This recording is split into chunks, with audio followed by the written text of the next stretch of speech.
another song about science. Oh, no. Here is another song about science. What science?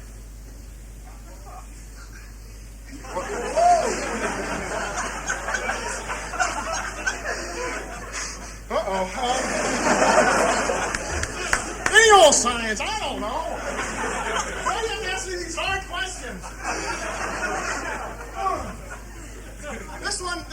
This one's about a particular subject too. It helps. Okay, here's a little background information. Now, you may have noticed in the books when you were in school and things like that, well, when they talk about the dinosaurs, there's always things like, they didn't deserve to live. They didn't have any brains. And their stomachs didn't work right. They tried to eat rocks and it weighed them down and they died. Good thing they're gone. Huh?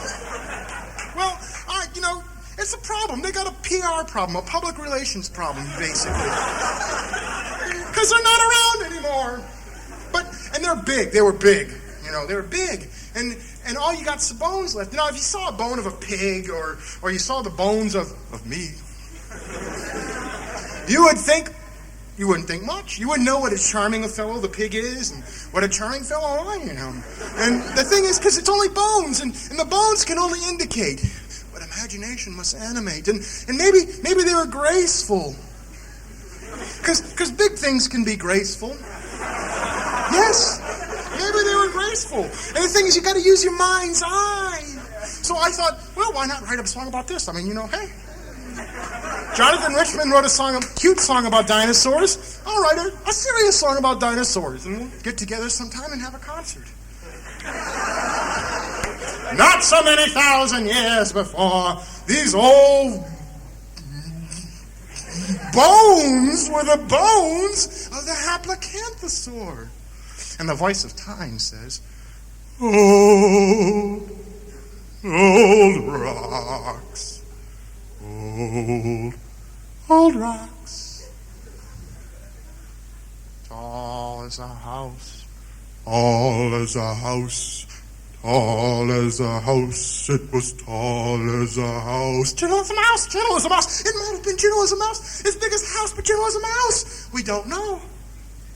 Bare bones are petrified, and then later they are classified.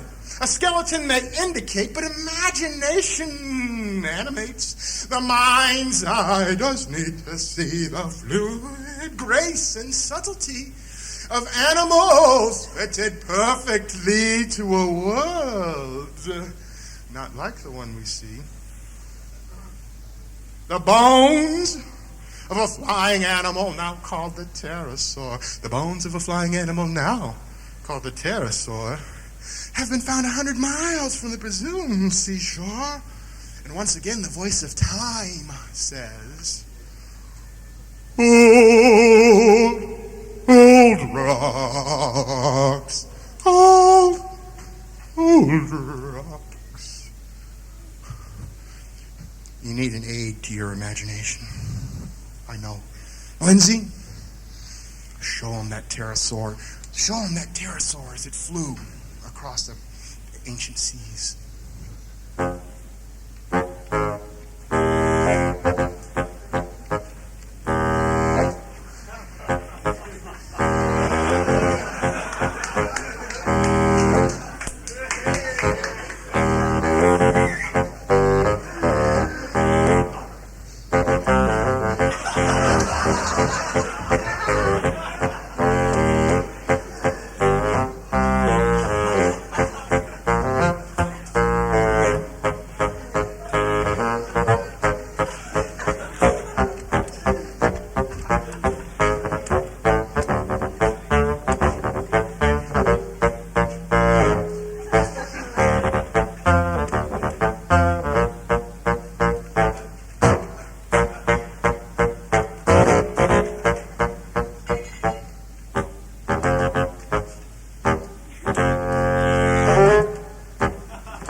The bones of a flying animal now called the pterosaur have been found 100 miles from the presumed seashore.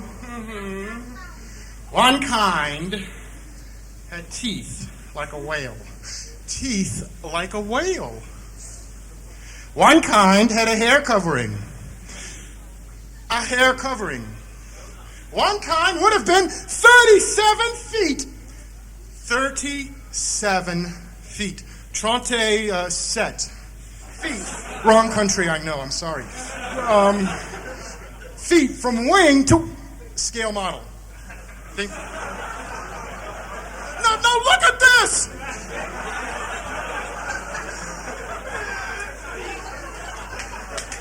37 feet!